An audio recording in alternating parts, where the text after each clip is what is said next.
Hello and welcome to the pod. I'm Nathan Fink. I'm Jasmine Torres Allen, and this is New Hampshire Family Now, a show about building family in the Granite State. Today in the show, co-host Jasmine and I go back to school alongside our kids. And later, Assistant Professor, Director, and Children's Trust Strengthening Family Summit keynote, Dr. Wendy Ellis joins us to talk building community resilience and walk us through a day in the life.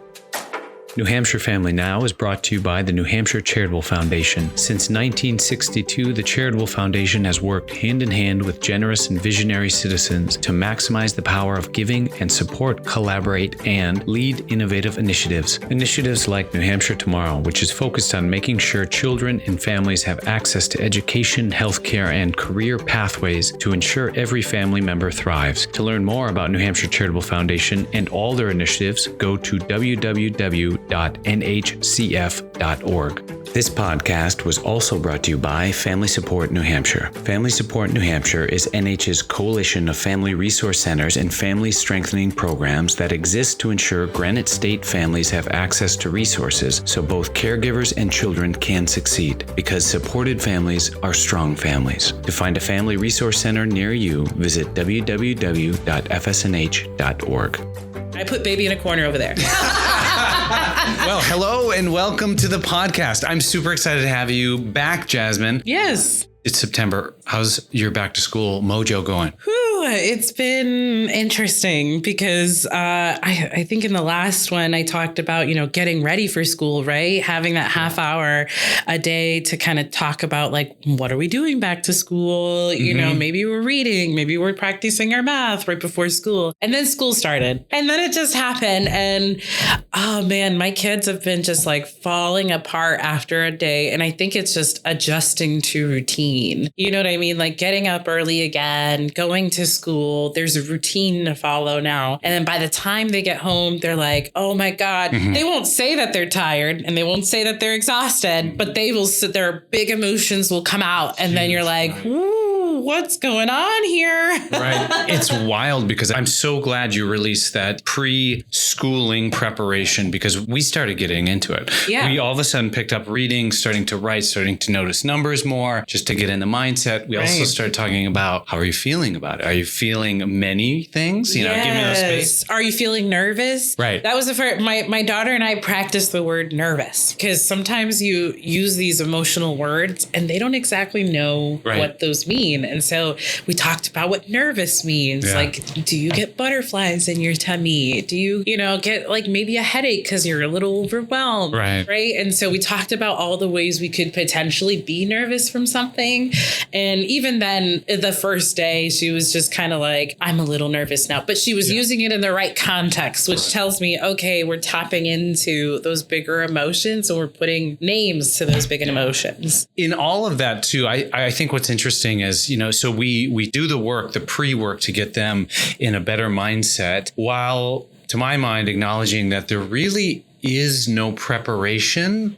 They're there, then they're home. And I'm like, oh, right, these big emotions. And then you have to realize, like, just like we have a long day at work, they have a long day at school, and they go through all of the same, sort of challenges like we have coworkers, they have classmates, you know what I mean? And so they have to deal with all of the challenges without us there, right? Because they're at this point, they're putting into practice the tools that we've given them to be able to, go throughout their day. I think now it's like practicing being that space that they can express those big emotions, but also how do we not contain them? Yeah, I think I'm right there with you because how do we notice them? How do we understand what's going through us, both as adults, but then in the child? Because if I notice, when somebody's like, if my wife says to me, you're grumpy, it makes me so mad. Right? Because it's that extra layer. Yeah. And even when you tell your kids like, oh, it sounds like someone's tired. Exactly. They get so frustrated because they're like, I'm not tired. But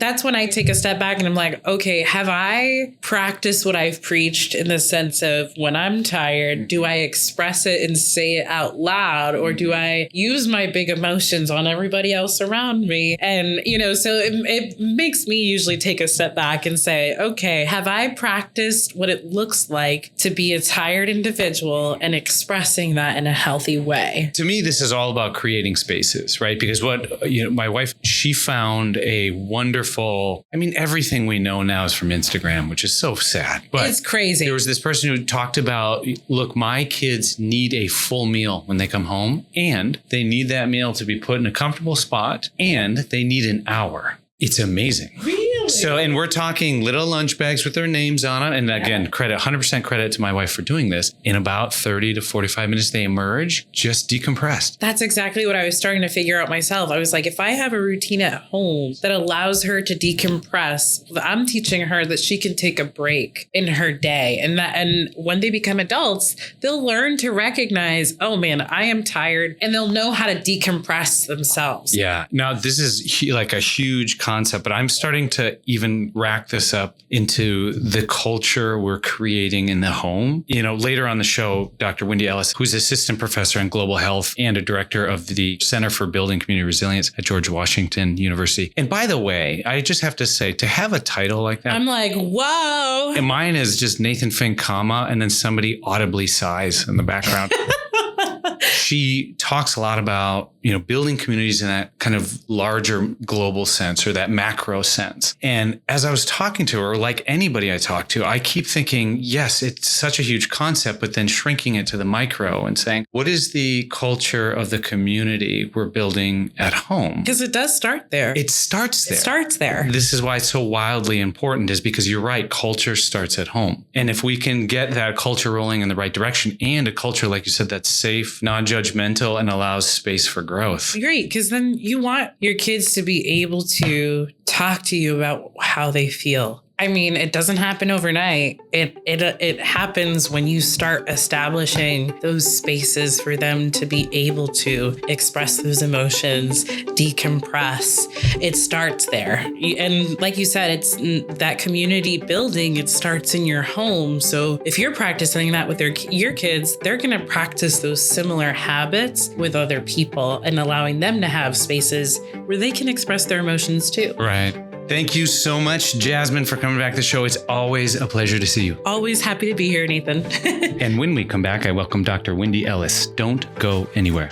Today's episode was brought to you by Upreach Therapeutic Equestrian Center. Located in Goffstown, New Hampshire, Upreach partners with the power of horse to create strong children, strong families, and strong communities. To learn more about Upreach Therapeutic Equestrian Center and its many inspirational programs, visit upreachtec.org. That's upreachtec.org. Today's show was also brought to you by Burgoo Media, a full-service media company dedicated to helping nonprofits realize impact stories for print, video, social, and legacy media, and more. Both budget-conscious and grant-friendly, Burgoo Media helps your organization celebrate the humans in human services. Learn more at burgoomedia.com. Hey, it's Nathan, co-host of New Hampshire Family Now. I wanted to take a quick break from the show because it occurred to me that I've never asked you to subscribe to this podcast. Subscribing is free, and when you do it, it helps our placement algorithms, making it that much easier for caregivers across New Hampshire to find valuable information and strategies for their families. Also, you'll be alerted when a new episode drops. And if you like the show, leaving a review helps us that much more. So go to wherever you get your podcast, type in New Hampshire Family Now, and as the kids say, smash that subscribe button. I say click it, because if you smash it, then you're going to need a new one. Thank you, and enjoy today's podcast. Hello and welcome back to the podcast. I'm thrilled to be joined by Dr. Wendy Ellis, Assistant Professor in Global Health and the Director of the Center for Community Resilience at the Milken Institute School of Public Health at George Washington University, and Speaker at the Children's Trust 11th Annual Strengthening Family Summit. Dr. Ellis, welcome to the show. Well, thank you. It's great to be here. So I wanted to start with the pair of ACEs, which for many reasons, but one of which is that I've been hearing about this for years. So I'm so excited to have this conversation with you and your innovative frame to address childhood experiences in the context of adverse community environments, meaning that when we see ACEs in our children, those ACEs have deeper roots in our community. Can you talk a little bit about some of those greater adverse environments that can lead to ACEs? Yeah. So, I often tell people that when you look at that tree, you're really looking at a story. And, you take the story of, say, a mother who is bringing their child to a first well child visit. And perhaps the mother doesn't maintain eye contact with the physician or doesn't appear to be bonding very well with the baby. And, from that eyesight led, observation, you could say, well, maybe she has postpartum depression, or, maybe the baby's really fussy and is not sleeping at night, so she's not getting enough rest. And so maybe that's the connection. So those are like the branches and the leaves, the things that we see. But what if we were to ask a question and find out, what did it take for you to get here today? How many buses might you have to have taken to get from point A to point B? Was there enough food for you to eat this morning? How did you rest last night? How do you rest most nights? Do you have a regular address? Do you have someone that can help support you so that you can best support your child? Do you have other children in the home? Are they in school all day? Can you afford daycare? When do you have to go back to work? Those questions help us to begin to understand economic stability, housing stability, affordability, both for childcare as well as for home. And then, thinking about food instability. It's not just looking at the outcome or the individual's presentation, but it's thinking about the soil in which they're rooted. Are they rooted in those things that are depicted in that pair of aces tree? Those are the adverse community environments. And so, when I started really working from a coalition standpoint, we knew that from the social determinant science, it's not going to be just about the administration of healthcare or public health, but it's going to be all these other sectors that contributed to that story that I just told, around housing, around education, access to quality early childhood education, food, infrastructure, public transportation infrastructure, and a parent's ability to actually afford a lifestyle that can support children for optimal health and well-being. I love the idea of putting that person in the context of, their surrounding environment, like you're saying, and using that to understand what are our opportunities. But when you read that list, and that list went on, and I was thinking of myself when we first had our first son, and no was the answer to most of the yes or no questions, which when I think about it in terms of ACEs and these things that have happened, I can tend to get in deficit mindset, but I get really excited about the building of community resilience, or BCR, because this is flipping it upside down, or right side up, I should say, if you're a fan of Stranger Things, which I am. So I wanted to talk about that, because the idea from a general perspective that we need both of these sides, right? We need to understand where we're at to see deficits and look at our opportunities. So I wanted you, if you could, to speak into the balance of both of these ideas. Yeah, so it was really important, first off, that we be able to have some clarity. What is the problem that we're trying to solve? And the pair of aces tree allows us to create that level of clarity, not just from a systems perspective of looking at data, which are typically populated on the branches and the leaves of that tree, but to really think about what is the experience that produces those outcomes intentionally and oftentimes reliably based on race or place. But also reliably in those places, you have stories of individuals who are thriving. I myself have an ACEs score of 8, and yet you would be hard pressed to say that I'm not thriving based on looking at my career, correct? So there are strengths that despite the adversities that one may be raised in or facing, there are strengths and resources that individuals and communities have always been able to draw upon. So when we're looking at the over incidence of adversity, meaning those branches and leaves, we're seeing that despite the fact that there are strengths, there's still this preponderance of the experience of trauma, which when you begin to compare populations, you begin to understand the difference isn't because of race, isn't just because of place. It's because of systematic underinvestments in that soil. there's a fundamental difference in the quality of the soil of these communities where individuals have a greater opportunity to thrive, to bounce back, and to thrive. And so when we think about resilience, that's what we want to look at. We want to look at what is needed, not just to reduce the incidence of trauma, but to really increase the opportunity for our children and for our families to bounce forward and thrive. And so that's where the resilience piece of this comes into place. When we're working with communities, we want to see, well, what is working? Because there are things that are working here clearly. What are the strengths that we can build upon? What are the assets that are already in place? And where do we need more to create a more equitable opportunity to have not just the reduction of, say, depression, but an increase in hope, which is something that is not ephemeral. There's a validated hope scale that's out there. And many of those elements that contribute to hope are those things around social cohesion. Well, how do we get to social cohesion? Well, people have a collective sense of community. They have third spaces. They have coffee shops. They have vibrant business communities. They have schools where they become the hub for social as well as educational needs. So that's where we can tell a story around the pair of aces, but we can also equally dream and tell a story that if we are successful in changing what's in the soil, the nutrients that are in that soil, then we have the opportunity to create a resilient community. So I think that, that is really what was different about our approach. It wasn't just merely looking at reducing the incidence of trauma or adversity, but it was thinking about how can we measurably change that soil that will then produce not just reductions, but actual increases in positive results that we know from the science help us to create optimal opportunities for child well-being. Now, part of your approach,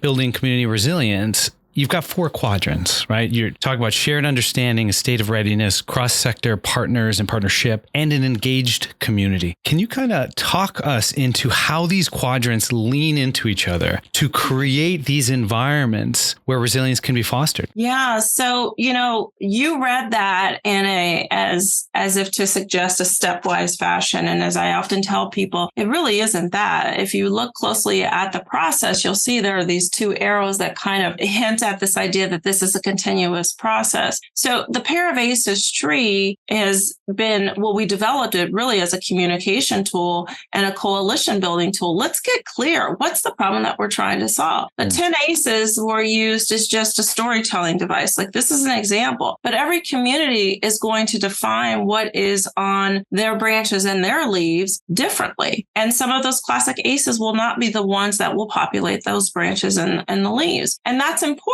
because, again, we have to have a starting point that is representative of the experience of the community that we serve. And so you hear, I've said community, 3 or 4 times just in this snippet to your answer.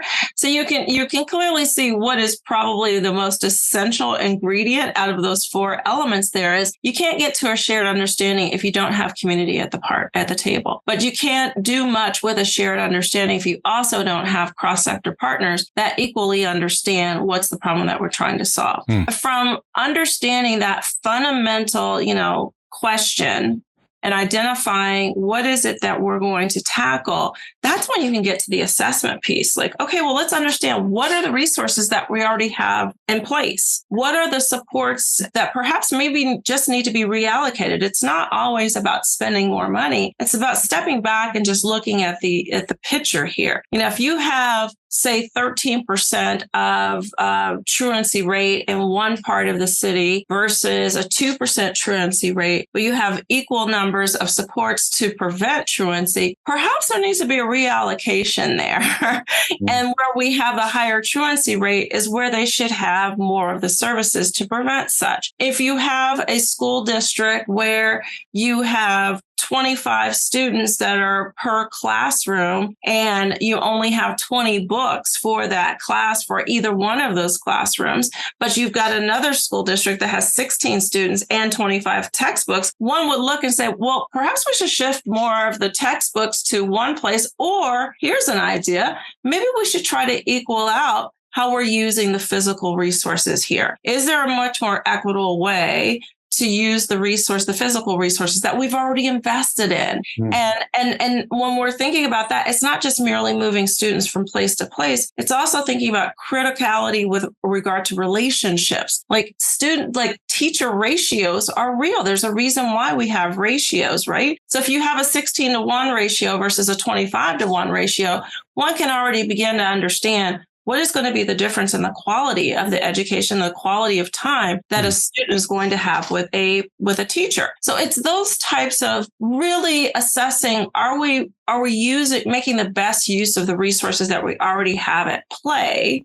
Is there an opportunity to think about redistribution so that we can have greater equity and access to supports and resources that we know from the literature helps us to understand what creates more equitable outcomes? But then also, when we think about how all of these pieces fit together, that's when the cross-sector partners can begin to understand, what's my role in this? I talked about distribution of classroom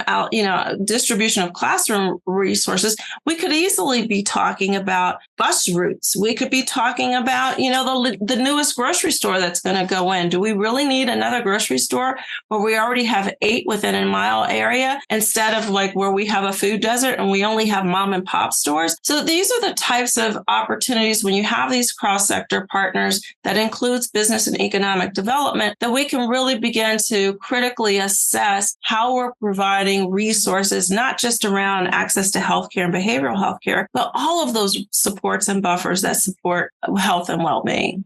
I realize this is probably out of order and a very simple, kind of distant question, but why? Why resilience? Why resilient communities? Why is that the goal for us? So first off, let's do a quick level set on when we're talking about resilience in the context of the Center for Community Resilience. Let's talk about community resilience first off. And I want to just make a level set that this is not using or building off of the definition that you'll often find in Webster's or any other dictionary that defines resilience in the terms of physics, which is an object's ability to retain shape after suffering impact. Not applying that principle to the human spirit. When we talk about community resilience, it's really more so derived from the science around community resilience that came out of emergency preparedness and disaster response. So how well a community is able to bounce back after suffering disaster of some sort. What we've done at the Center for Community Resilience is apply a public health lens to that. And saying, so public health is all about primary prevention.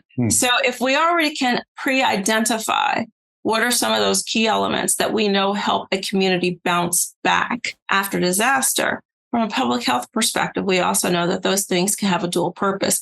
They can prevent the onset of day-to-day traumas, day-to-day adversity. So you've got chronic and you've got acute adversity. And so why community resilience is that there are things that are going to happen to our communities that we have no control over, whether that is a disaster, whether that is a large employer closing its plant and suddenly you have 25% unemployment, whether that is suddenly the state suffers a funding shortage and we now have to cut public education funding across the board, across all districts. We know there are some things that are beyond our control, but if we have put in place an equitable distribution of resources, we've already set up our communities to be able to withstand those types of traumas and shock. But we've also put in place an opportunity that helps to build even more buffers in the face of what we know are chronic adversities right now, whether that's violence, whether that's poverty,